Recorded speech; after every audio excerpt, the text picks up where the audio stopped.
ఏడుపు వినపడాల్సిన దగ్గర సంతోషగానం వినపడటమే క్రియాత్మకమైన విశ్వాసం. భయం ఉండాల్సిన చోట తిరుగులేని ధైర్యమును వ్యక్తపరచుటయే క్రియాత్మకమైన విశ్వాసం. ప్రతికూలతలలో కూడా, అంటే వ్యతిరేక పరిస్థితులలో కూడా దేవుని మహిమపరుస్తావు చూడు, అది క్రియాత్మకమైన విశ్వాసం.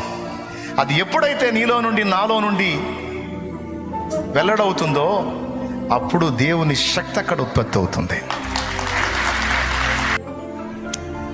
నువ్వు దేవుని యందు విశ్వాసాన్ని బట్టి స్తుతి కీర్తన పాడుటయే దేవుని శక్తి విడుదలవ్వడానికి, విశ్వాసం యొక్క శక్తి ఉత్పత్తి అవ్వడానికి నీకు ఒక అద్భుతమైన దినుసులా పనిచేసింది. అందుకే చాలాసార్లు మీకు చెప్పాను, ఈరోజు కూడా చెప్తున్నా, అనుకూలతలలో స్తుతించటం విశ్వాసం కాదు, ప్రతికూలతలో కూడా స్తుతించటమే విశ్వాసం.